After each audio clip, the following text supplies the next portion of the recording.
5 images, that's it. And somehow this project took me longer than the last one. I tried to remix the Budweiser Wassup commercial into a Coke Christmas ad, Wes Anderson style, AI generated. Sounds simple. It wasn't. Let's get into it.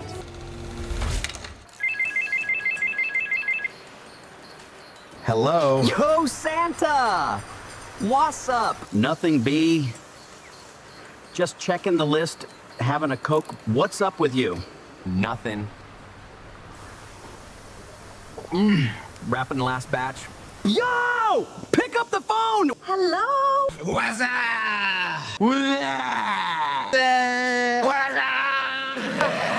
Joe, where is Rudolph? Yo! Rudolph! Oh.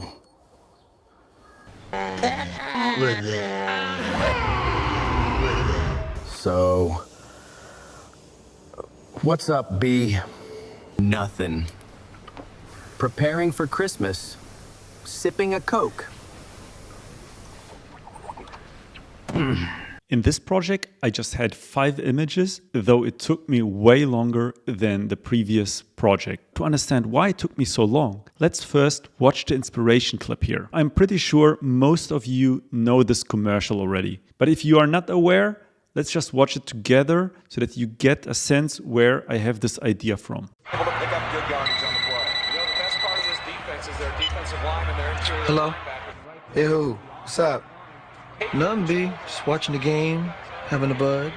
What's up with you? Nothing. Watching the game, having a bud. True. True. What's up? Yo, who's that? Yo! Yo, pick up the phone! Hello? What's that? So you can watch the full commercial on YouTube, but the whole point of this commercial is really all about this Wassup, how they pronounce it, how they build up the whole tension around Wassup. Back then, there were a lot of remixes. So for example, Scary Movie was also using this specific style. There were also all kinds of different copies. Now, the idea I had was to remix a cola commercial with this Budweiser commercial. I just thought instead of saying, I'm drinking a Bud, I'm drinking a Coke. And since Christmas is on the way, I thought this is a great idea. But then I was trying to create those voices. And damn, was it hard. I was not able to create one single imitation, not one. I tried all the different models, like from 11 Labs and all the 22 models in FAL AI. None of them worked. But I'm showing you how I found a workaround. It's kind of like a cheat code here because I was not using any AI for this one. But at the end of the day, it's working. So yeah, let's go straight into the workflow. So to understand my process, I would recommend this video. It's already 10 years old, but it explains a lot about color theory and why I've choose specific colors, but that would go beyond what I'm trying to explain today. I was trying to get this Wes Anderson look. He has a very distinctive look. In a lot of commercials and in a lot of movies, his look has been used as a widely known reference. He has this rigid symmetry and also vibrant colored palettes. And what you can also see is like he's limiting his used color. So instead of like having every kind of color, he's reducing the amount so that we focus only on a limited amount of colors. And he also has those specific known camera movements. But what I was interested in was to explain to the AI on my first frame that I wanted to have this Coke commercial with Wes Anderson style, but not too much because I didn't want it everything too clean and not too reduced, but a slight bit of it. So to understand really how long it took me this time to generate an image I was happy with, you can see here I was generating quite a lot in flow. I was like really playing around. I was looking at the background here. I didn't want it to clean. I didn't want it too fantasy-like. And I was really playing around because the problem is when you now use those trigger words like Wes Anderson, it pushes you into a direction you don't want to. And as you can see here, this is literally how a Wes Anderson movie could look like. Pretty clean, pretty symmetric, but not what I was looking for. So after playing around here inside of Flow and inside of HiggsField, which I also use to generate the image I was looking for, I was then finally happy with an image-to-image prompt here. So I used the referenced image. And while I found this way too dark, I thought this is at least close enough to what I'm looking for. It has reduced color. As we can see here,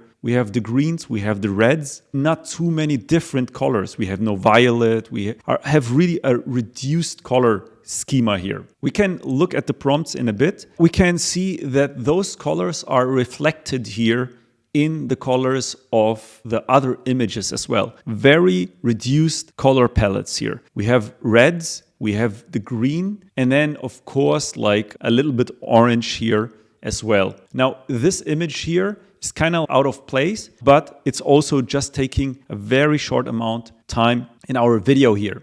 And while the first image here took me a lot of time, those images were then quite quick, because once I found the correct style, the other images were almost one shot. Here is the prompt for the very first image. This took me the longest time because it was like really finding the balance between that what I wanted, but also not too clean, not too fantasy-like. So it should still feel natural, but had this Santa Claus, Wes Anderson style without mentioning Wes Anderson. If we would have specified too much here, then it always looked too fantasy. And this was the prompt I've used. For the other images, what I've also attached here was really making sure that we have defocused anamorphic lens bokeh. So for those who don't know what anamorphic lens is, anamorphic has a very distinctive look, and most of film people love this anamorphic look. It gives you this not perfect look. As you can see here, we have really distorted edges, but also if we look at the bokeh, most of the time your bokeh looks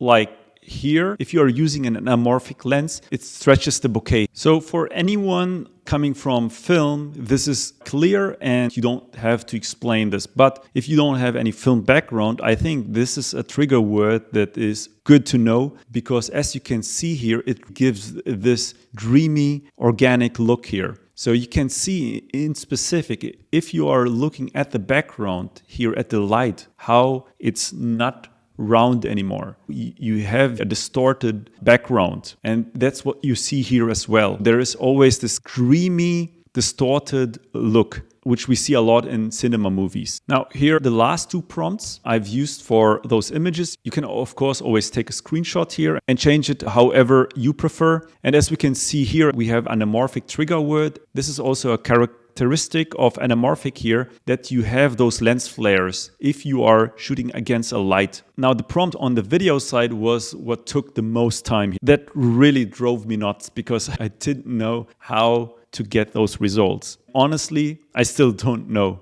I've tried so many variations, I think 50 variations, until I gave up. So I was not able to do it. If anyone knows how to do it, let me know. I would love to learn, but I was not able to do it. What I figured out was, if we prompted, like I've used Kling 2.6, and if we prompted the way we prompt in 11 Labs, it was working good in terms of the expression. Really, the only struggle we're having is if you want to extend a word. So for example, they had no problem saying what's up. They had no problem in screaming. But if you want to say what's up, like you get the point here, something stretched, that's where the wildest things were generated, but not that what I wanted.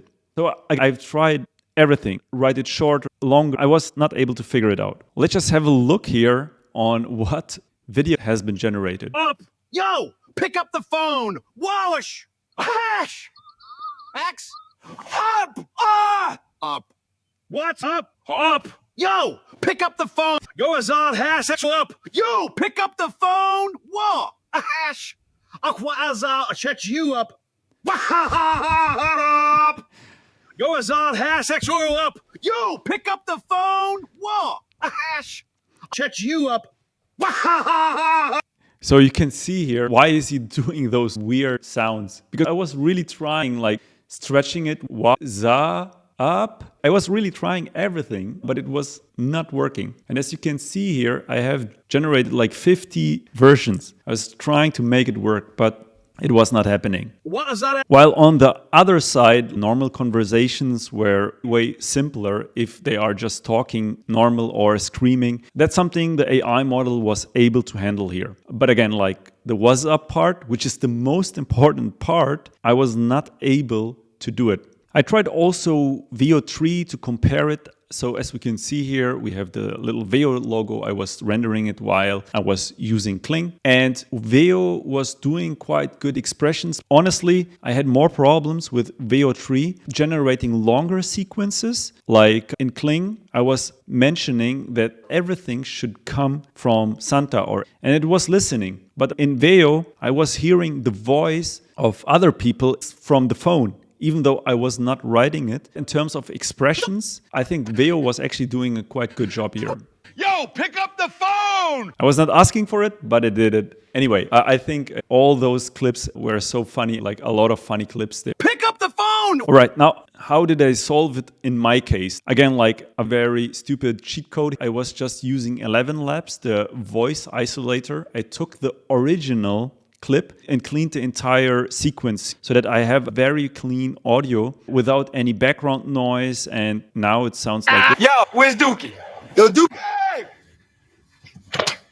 So as you can see, it's clean. I was now able to use the specific Wassup parts. And as we can see here, I was then looking for specific Wassup moments and using a mix between some of the original. Most of the time when it comes to saying Wassup without the screaming, like the screaming was okay with Kling, but the Wassup, I had to copy different versions for different characters. I was then stitching it together until it was kind of like the way I want to be. Now, so that you also understand, like I was trying different methods. I was trying text-to-speech with all the methods here. I was using here in file, we have a lot of different models, which I was trying out, but it was really not working at all. And the closest what was working was the voice changer inside of 11 Labs. If you have the time, that's how you can create better audios. I was too lazy to dub all the other audio clips. But if you want consistent audio, this is how you could do it. Go to 11 Labs, voice changer. Here you can pick a voice, so you can make sure that every voice from every clip really has a specific voice you attach to that clip. So you can just replace it. It's quite easy. So you drag here the voice and now it's generating a new voice. Let's have a look here so that you understand what I'm talking about. So here we can hear the original coming from Kling. Just checking the list, having a Coke. What's up with you? And here we can have a look how if we select a voice, let's say we want a deeper voice and we want the Santa voice, then we can just drag and drop it here inside. Just checking the list, having a Coke. What's up with you? And that's great if you have a normal dialogue, because now you have also voice consistency. But when we look here at the Wassup parts, we can argue that it's working somewhat, but again, it didn't have the same energy. It didn't have the same characteristic I was looking for. I was really giving it multiple tries. I was trying different versions, even using the original, and tried to transform it using like those AI characters, but it was not working. And that's basically how I solved it here. So the edit is quite simple. I was adding no music and very simple manufacturing sounds in the background. I have two different sounds here. The first one for Sun, and then the second one here on his part here. For the other characters, I did not really added sound, only the transition effects. There is this one transition effect here, going from Rudolph to the space. The way I did it was I was doing here some speed ramps and just use the preset from HiggsField itself. So if you are using HiggsField under HiggsField DOP here, you can just go and select basically a preset. And here we have this preset here, Earth zoom out, and then you can just choose the preset here and you can put images here that you like. So here This is how it's looking like. As I said, I was using speed ramps in between and also a radial blur to really hide all the imperfections. All right, let's talk now about the colors and how I boosted it. Again, if you would do it more professionally, this is not the way to go. This is really just the quick and dirty way, but I think it's already helping a bit. So here inside my settings, what I've done this time is lifting all the darker parts and reducing the highlights. I wanted to have not a too bright image, reducing the contrast here. At the same time, I lifted the saturation quite a lot. Let's turn this on and off here. So this was really high contrast, and I didn't want to have it with a high contrast. I wanted to have bright colors, reduced colors, but very saturated colors with less contrast. So as we can see here, this is what it's doing. And the next preset I have applied here looks more complicated than it is, but it's actually quite simple. What I did was using hue versus saturation. So you pick specific parts of your image. So for example, the greens, and now you are lifting those parts in terms of saturation. So you give those parts more saturation, but you are not touching the others. I was reducing the blues and lifting the reds because I wanted strong greens and strong reds. That should be the focus. And at the same time, I was using luma versus saturation. The problem was the colors on the darker side were shifted towards blue, and I didn't want it. I wanted clean blacks here. So let's turn this on and off. As we can see, it's just minor, but the reds are boosted and the darker parts are cleaned. I applied the same preset everywhere. We can go here and have a look. Boosted the greens and the reds, as we can see here.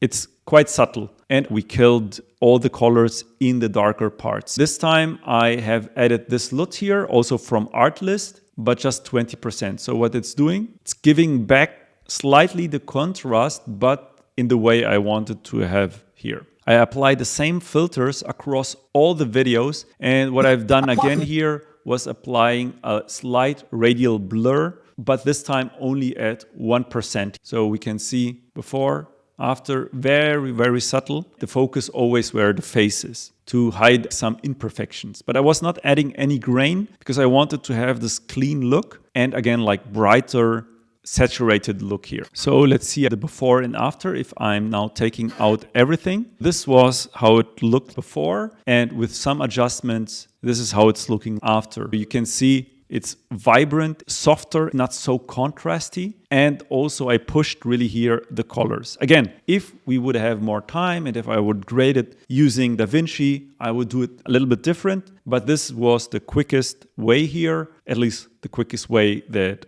I'm aware of. We can look here as well. So this was before and after. So you see, it's just like this tiny shift here and taking again the contrast, making it soft, saturated and still punchy, but not too harsh. All right, I hope you was able to learn at least something. This was, though, a fun project. I was really frustrated, but also enjoyed it. I've learned a lot in terms of the voices, that those models are actually quite good, but as soon as you want something really specific, they have all struggled. I'm already excited to talk about the next video because there we will talk about how we can actually automate a commercial using Airtable. Stay tuned until the next one.